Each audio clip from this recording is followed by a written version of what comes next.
Assalamualaikum warahmatullahi wabarakatuh. Halo semuanya, jumpa lagi dengan saya Chow Sing Sing, kurator dari podcast Horror Night Story. Halo, apa kabar semuanya? Semoga kalian semua sehat-sehat ya. Dan seperti biasanya pada siang hari ini, saya kembali dan akan menghadirkan sebuah kisah mistis untuk kalian semua. Kisah mistis kali ini saya datangkan dari Twitternya @skerina. Kembali ke @skerina ya. Jadi kisah kali ini dia menceritakan tentang kos-kosannya. Baik, seperti apa kisahnya? Mari kita simak. Hari ini gue mau cerita tentang pengalaman temen gue lagi. Karena alhamdulillah gue orangnya gak sensitif terhadap mereka dalam tanda kutip.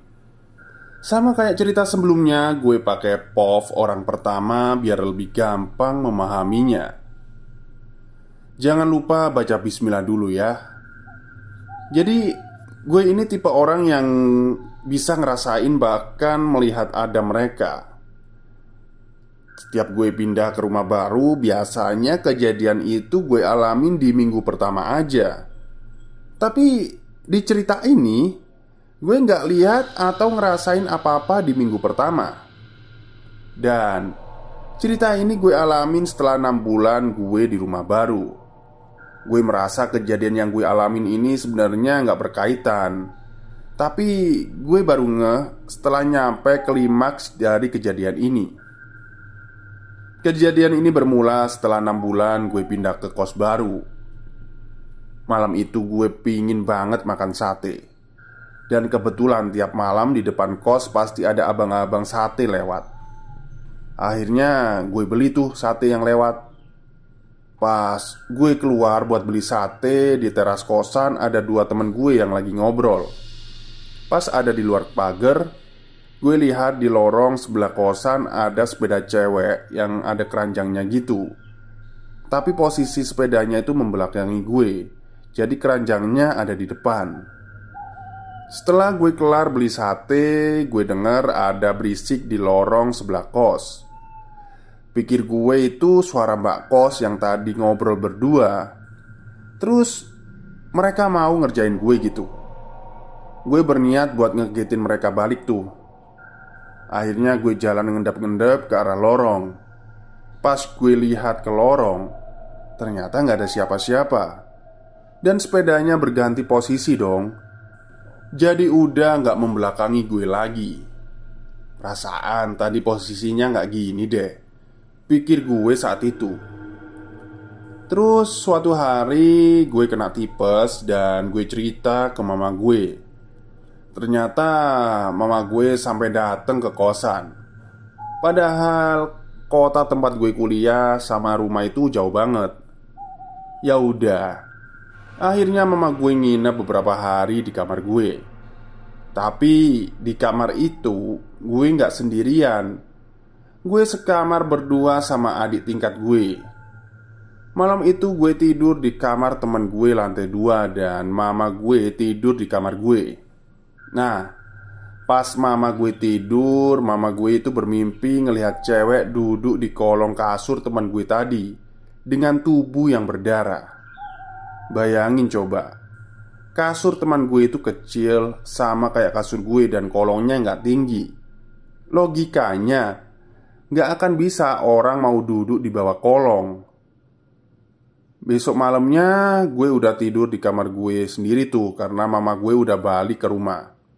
Pas gue kebangun, gue lihat temen gue duduk dengan pandangan kosong ke arah gue sambil bawa gunting.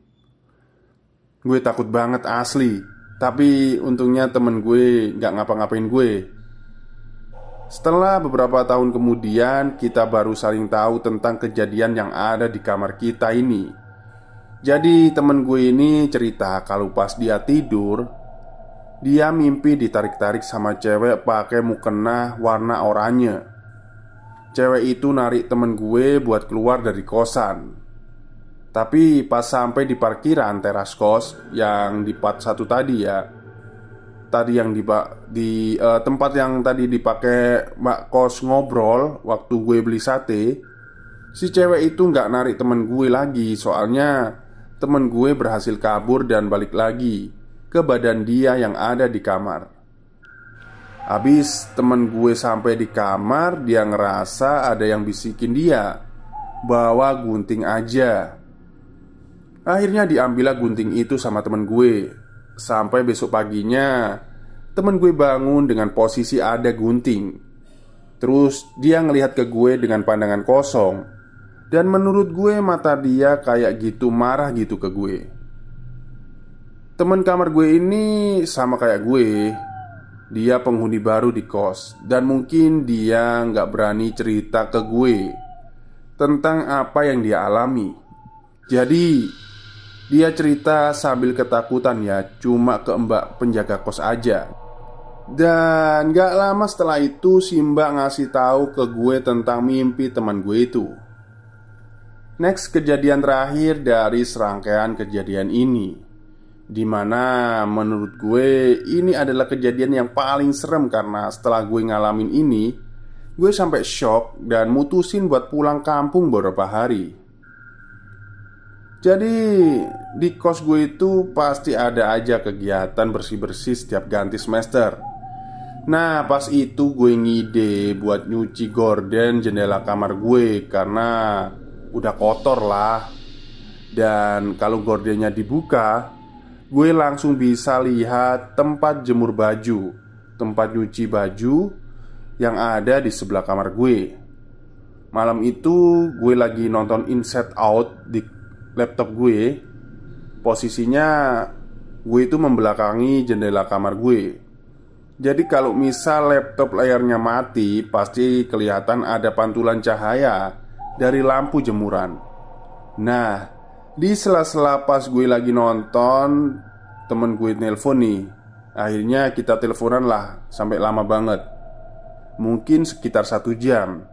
Terus tiba-tiba suara temen gue di telepon itu berhenti. Matilah. Terus ganti jadi suara bapak-bapak ngomong dengan bahasa Jawa yang jujur gue sama sekali gak tahu artinya. Sesekali dia juga tertawa di telepon. Terus waktu itu gue coba nanya lah, "Halo pak, ini siapa? Mohon maaf pak, kayaknya salah sambung." Tapi bapaknya sama sekali nggak jawab pertanyaan gue. Akhirnya gue cek dong HP gue dan ternyata masih bener nomor temen gue. Sampai di situ pikiran gue masih sangat positif. Gue cuma takut kalau si bapak ini beneran salah sambung terus pulsanya habis. Terus kasihan kan. Gue teleponan sama si bapak ini sekitar 2 menitan. Sampai akhirnya gue nyerah karena gue nggak ngerti apa yang dia omongin. Gue tutup tuh teleponnya. Setelah itu gue lanjut mau nonton Inside Out. Nah, karena layar laptop gue mati, jadi gue langsung bisa ngelihat ke jendela kamar gue. Ada pantulan kan. Terus di sana itu ada makhluk yang mukanya kayak habis kecelakaan gitu.